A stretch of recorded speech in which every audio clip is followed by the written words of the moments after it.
Hello viewers, నేను మీ దేశం మిత్రమైన లంకేష్ని మాట్లాడుతున్నాను.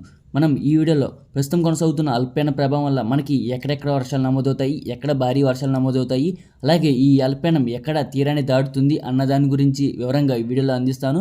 ముందుగా ఈ వీడియోని ఎక్కడ స్కిప్ చేయకుండా చివరి వరకు చూస్తారని, అలాగే ఈ వీడియో కనుక నచ్చినట్లయితే లైక్, షేర్, కామెంట్ తప్పనిసరి. కొత్త వాళ్ళైతే మన ఛానల్ని సబ్స్క్రైబ్ చేయండి. అలాగే పక్కనే ఉన్నటువంటి బెల్ సింబల్ని క్లిక్ చేయండి. ప్రస్తుతం చూస్తున్న శాటిలైట్ చిత్రం ప్రకారం ఈరోజు బంగాళాఖాతంలో ఒక ఉపరితల ఆవర్తన ప్రభావం వల్ల మనకి వర్షాలు అనేవి అక్కడక్కడ మాత్రమే నమోదయ్యాయి. కానీ ఆంధ్రప్రదేశ్ మరియు తెలంగాణ రాష్ట్రంలో చాలా భాగాల్లో ఆకాశం మేఘావృతమే, వర్షాలు అనేవి అక్కడక్కడ మాత్రమే, చాలా తక్కువ చోట్ల మాత్రమే నమోదయ్యాయి. కానీ రేపటికి ఇది అల్పపీడనంగా మారే అవకాశం అయితే కనిపిస్తుంది. ఈ అల్పపీడన ప్రభావం వల్ల మనకి వర్షాల జోరు అనేది ఆంధ్రప్రదేశ్ మరియు తెలంగాణ రాష్ట్రంలో తప్పకుండా నమోదయ్యే అవకాశం అయితే కనిపిస్తుంది. ఈ అల్పపీడనం వచ్చేసి మనకి ఒడిశా అలాగే ఉత్తరాంధ్ర మధ్య తీరాన్ని దాటే అవకాశం అయితే కనిపిస్తుంది. దీని ప్రభావంతో మనకి వర్షాలు అనేవి ఉత్తరాంధ్ర అలాగే మధ్యాంధ్ర తెలంగాణ రాష్ట్రంలో వర్షాల జోరు అనేది తప్పకుండా నమోదయ్యే అవకాశం అయితే ఎక్కువగా కనిపిస్తుంది. మనకి మధ్యాంధ్ర జిల్లా అంటే కృష్ణా, గుంటూరు, విజయవాడ, ఏలూరు, పశ్చిమ గోదావరి, తూర్పు గోదావరి, కోనసీమ ఈ జిల్లాలో మోస్తరు నుంచి భారీ వర్షాలు అనేవి, అలాగే రేపు, ఎల్లుండు, అలాగే సెప్టెంబర్ 1, 2 తేదీల్లో మనకి వర్షాలు అనేవి తప్పకుండా నమోదయ్యే అవకాశం కనిపిస్తుంది. అలాగే ఉత్తరాంధ్ర జిల్లా అంటే విశాఖపట్నం, విజయనగరం, కాకినాడ, శ్రీకాకుళం, అనకాపల్లి, పార్వతీపురం, మన్యం జిల్లా, అల్లూరి సీతారామరాజు జిల్లా, కోనసీమ, తుని, యానం, రంపచోడవరం, సోంపేట, టెక్కలి, పలాస, బొబ్బిలి, పాలకొండ, రాజం, గజపతి నగరం, చింతలవలస, చోడవరం, నర్సీపట్నం, అరకు వ్యాలీ ఈ పరిసర ప్రాంతాల్లో కూడా మనకి మోస్తరు నుంచి భారీ వర్షాలు అనేవి తప్పకుండా నమోదయ్యే అవకాశం కనిపిస్తుంది. ఎందుకంటే ఈ అల్పపీడనం వచ్చేసి మనకి ఉత్తరాంధ్ర మీదుగా నమోదవుతుంది కాబట్టి ఉత్తరాంధ్ర జిల్లాలో మనకి మోస్తరు నుంచి భారీ వర్షాలు, కొన్ని చోట్ల అతి భారీ వర్షాలు నమోదయ్యే అవకాశం అయితే కనిపిస్తుంది. బంగాళాఖాతంలో కొనసాగుతున్న ఈ అల్పపీడన ప్రభావం వల్ల మనకి తెలంగాణ రాష్ట్రంలో కూడా వర్షాలు అనేవి ఆగస్టు 30, 31, సెప్టెంబర్ 1, 2 తేదీలో కూడా మనకి వర్షాల జోరు అనేది తెలంగాణ రాష్ట్రంలో నమోదయ్యే అవకాశం అయితే కనిపిస్తుంది.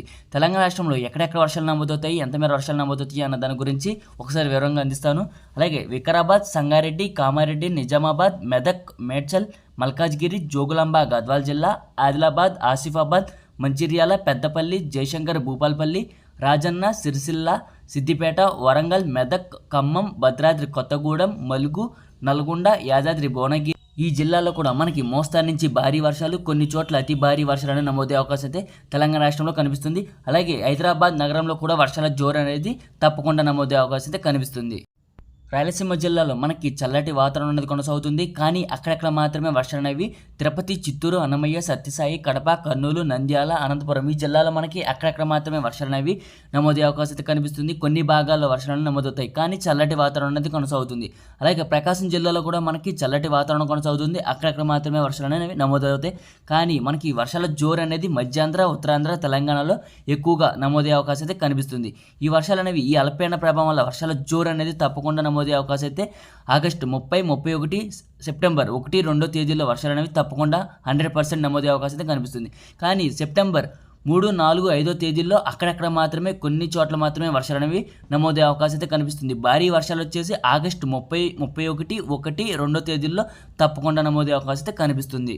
ఈ అల్పపీడన ప్రభావం వల్ల మనకి ఉత్తరాంధ్ర జిల్లా అంటే విశాఖపట్నం, విజయనగరం, కాకినాడ, అనకాపల్లి ఈ జిల్లాల్లో మనకి ప్రజలు కాస్త జాగ్రత్త అనేది వహించండి. ఎందుకంటే ఈ అల్పపీడనం వచ్చేసి ఉత్తరాంధ్ర మీదుగా కొనసాగుతుంది కాబట్టి ఉత్తరాంధ్ర జిల్లాలో మోస్తరు నుంచి అతి భారీ వర్షాలు నమోదయ్యే అవకాశం అయితే కనిపిస్తుంది.